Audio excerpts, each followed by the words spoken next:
All right, I'm the flat rate master, and this is something that tool manufacturers rarely think about. Ergonomics of their tools. Now, I know a lot of y'all are like, whatever.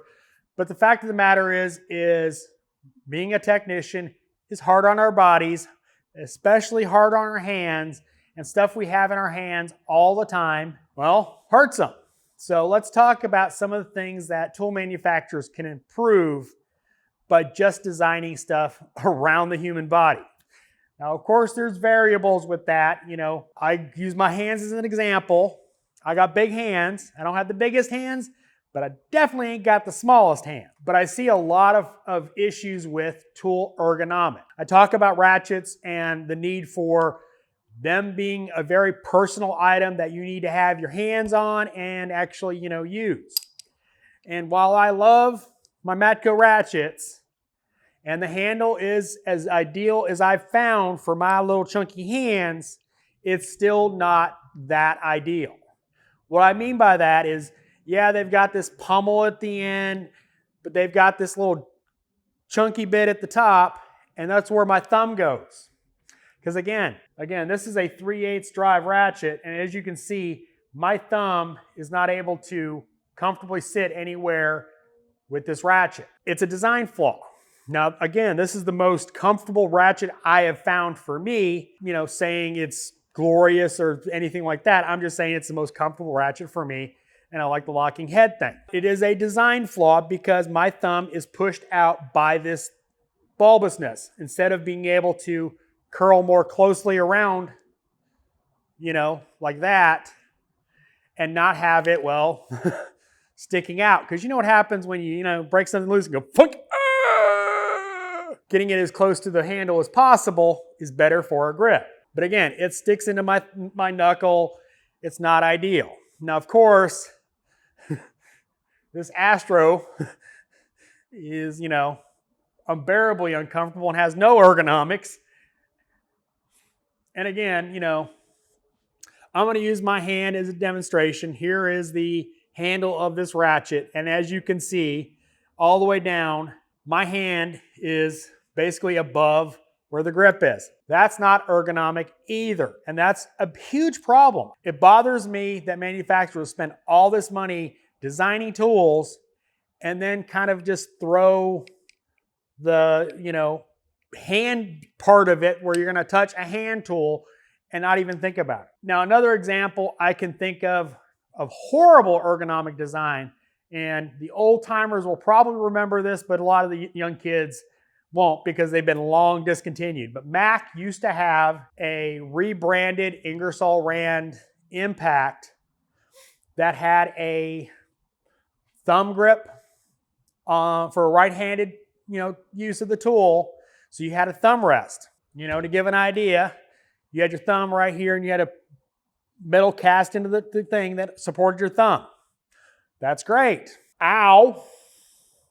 I don't have an example of it. It's old. I never owned one.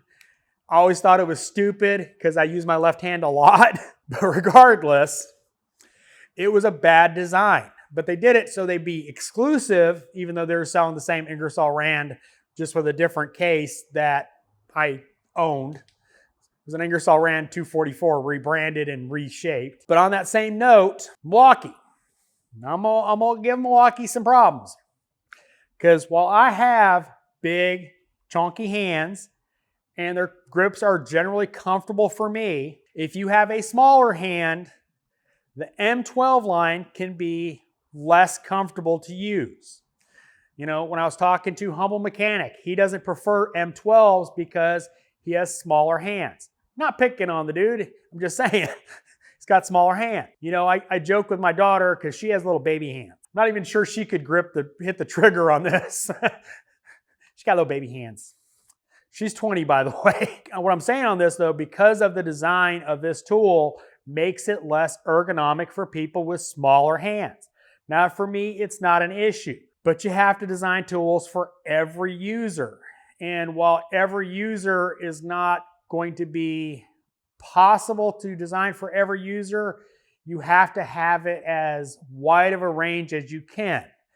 And I think Milwaukee kind of failed on that with the M12s just because of the chunky grips. I mean, it's a trade-off because if you want a thinner grip, you do a battery at the bottom and then you got a big old chunking thing on the bottom, and then, you know, defeats the purpose of a small little tool. Wrenches are the same way.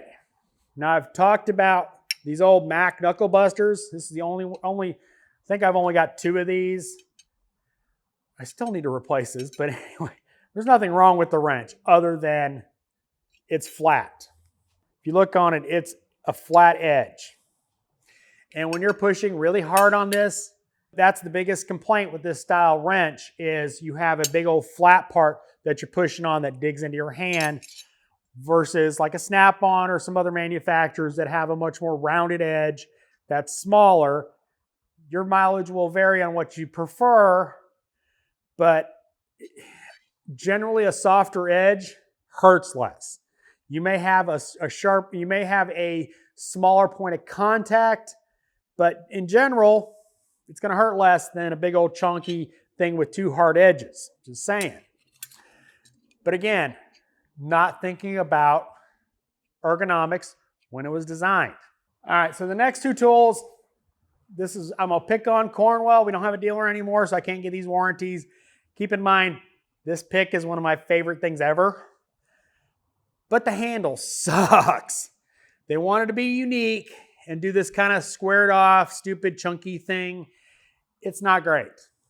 It's not ideal for leverage. It's not ideal for anything. It's just a bad idea. And again, not thinking about the ergonomics of your tool. They wanted a look over function. That's just bad. That's just stupid. Love the tool other than that. This 90-degree pick is literally one of my favorite things. I will almost cry if this breaks because I can't get it warranted. On the same vein of that, and this is not a dig more like Cornwell, this is a dig at a lot of different companies. Grips on pliers and that kind of stuff, they usually suck. They die early, like these Mac pliers. The grip's already torn up. They're already shoved up. And they're just generally not that good. Or they go the other side and they're just chunky as all get out and they still don't really offer anything of value. You know, that's going to run to personal preference on grips as well. But I personally wish they'd go somewhere in between these and the little vinyl sleeves. But that's just me. But in honesty, they're not even that great for, you know, gripping. You know, again, I've got big hands. Well, generally, either you go all the way down to the bottom, which means this part's basically useless, or you go up to the top and it's even more awkward, or you go somewhere in the middle and it's poor design. And one of these is broken, so I can't get it warranted. But anyway, it's just design tools to be used by people. That's who use tools. You know, please, manufacturers, do a study of hands. If you're going to design a hand tool, design it to fit the widest range of hands. And considering if you're designing tools for technicians, maybe look at the technicians' hands that actually use their tools. Because chances are it's going to be a slightly more narrow range than the average person in the world. You know, my daughter's not coming out here turning wrenches. Design for the hand. So that is the hand. Thanks for watching. I am the Flat Rate Master.